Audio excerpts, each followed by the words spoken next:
Thank you very much. Thank you very much for the invitation to be part of this beautiful evening in this beautiful cinema with familiar faces that have made me feel home at London. So I have friends, I have family, but also I have colleagues who are here supporting this evening, colleagues from King's College London, where I've been based for the past 6 months.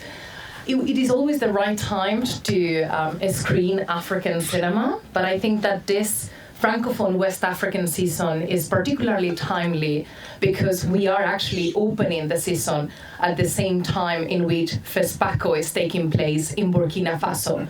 This is the biggest Pan-African film festival that happened for the first time in 1969, and that was actually co-founded by Ousmane Sembène, who is the filmmaker selected to open the season this evening.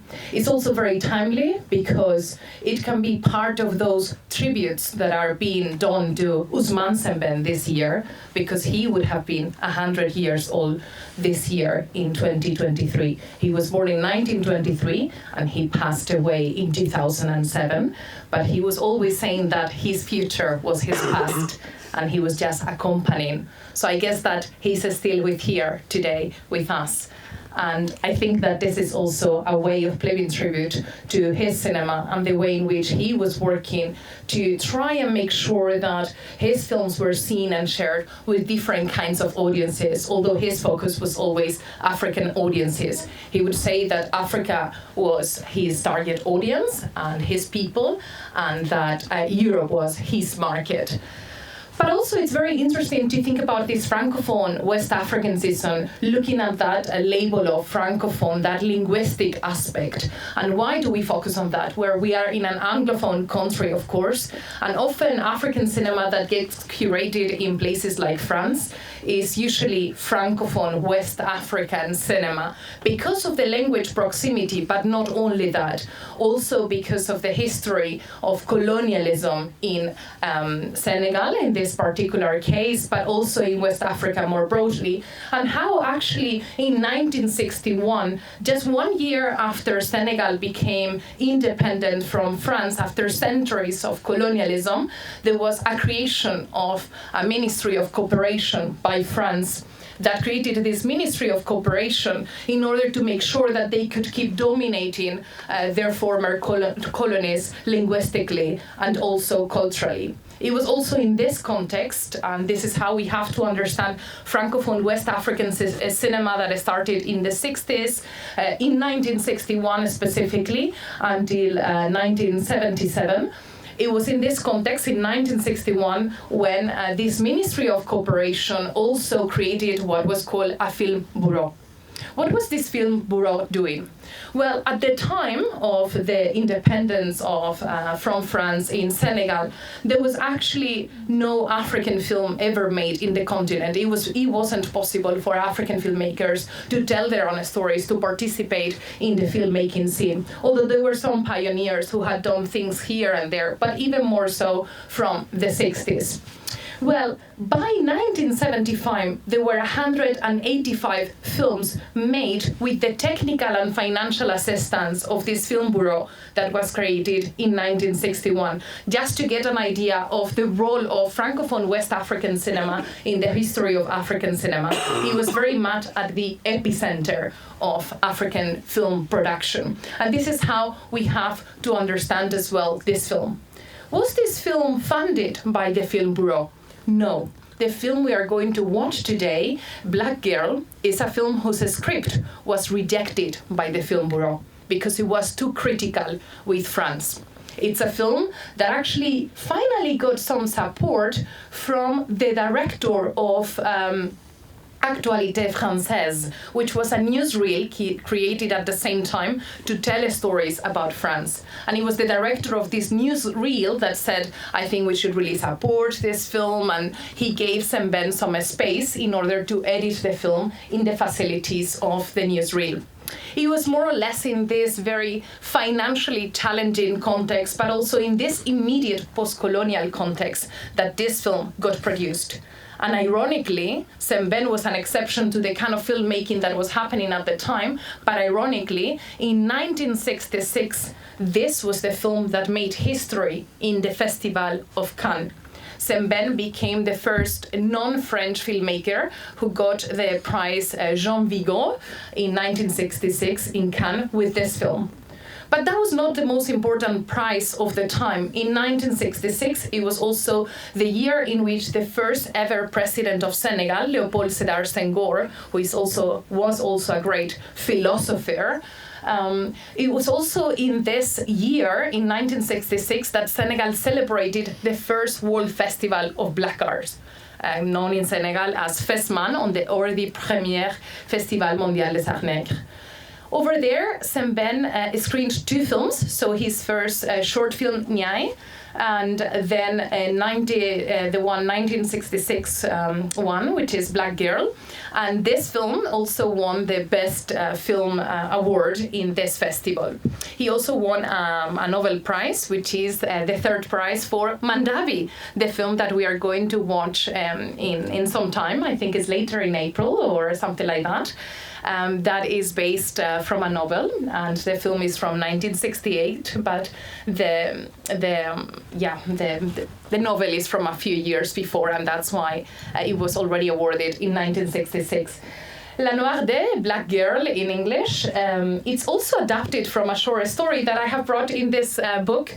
So if you want to read it later, then you can have a look at it, because it has a very different structure. The film stars in Senegal, but the little story stars in France.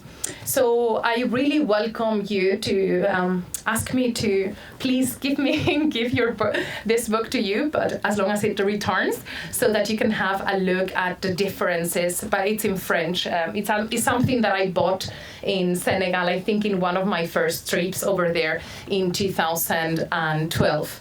And this is actually a story, both in the book and in the film, of course, adapted from the book, that was based on a true story, on a headline in a newspaper that appeared in 1958. It was written in 1961, but then Ousmane Sembène started to move towards the filmmaking, to the film medium. And this is because he realized that at the time of the 60s, there was a very high illiterate rate in the country. The day in which this film in 1966 was screened in Dakar for the first time, all of the mates went on a strike. And this is just to show as well the way in which Sembène understood his films as a call to action. He used to say that cinema was the best evening school. And this is something that has made him be known as the father of African cinema. He was always very angry about that label, but there are so many reasons why he can be called the father of African cinema. Because of course, being the first filmmaker to ever make an African film based in the continent. First a short film, Borom Saret, and then, which means the owner of the chariot, so public transport over there. It's called differently in the actual title in English, but that's the literal translation. And then in 1966, this film, Black Girl. Black Girl became the first feature-length film by a Black African filmmaker based in Africa. And I say based in Africa because even though he went to France, where he worked in Marseille as a dock worker, he did a lot of physical labor, a theme that we will see across his filmography. He's someone who decided to be based in Senegal, to go back over there.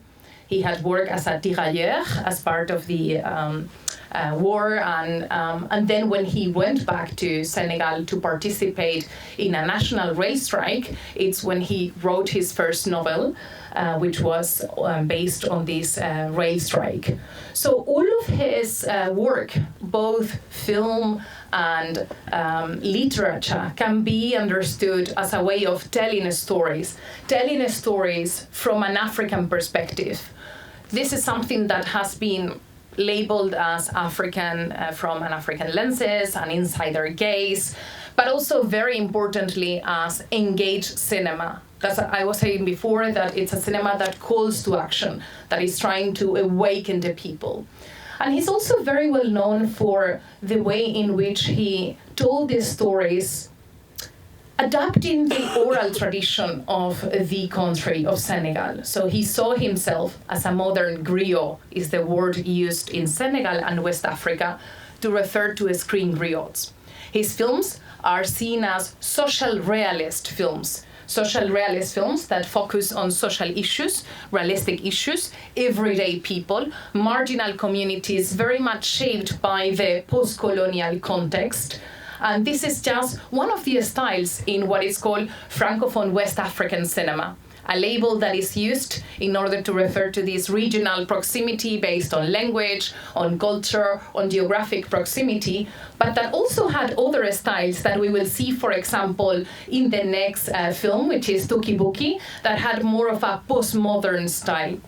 And another style that has been recognized already in the early 2000s by some of the scholars is the return to the source. So going back to myths, story tales, and going back to the source in order to try and think about the present. So this is really what it's been achieved in this film. I'm not going to say much or anything about this film other than the awards that I have previously referred to, because I would really like you to stay later and respond to the film in the discussion that we will have later. And that's it, really. Another thing that I am going to add about Ousmane Sembène is that following his award in the Cannes Film Festival in 1966, he also became the first African to be officially part of the jury members of Cannes in 1967. But it was not until 2005 that he was invited for the masterclass, the director's masterclass often given in the Cannes Film Festival. He was also making history then as the first African filmmaker to be given that masterclass in 2005. But it looked like they were already guessing that it wasn't too far until he would leave us, because he passed in 2007. The tributes haven't stopped. All his filmography is being restored at the moment. Martin Scorsese is the one that is behind the restoration of this film today. It was restored in 2017.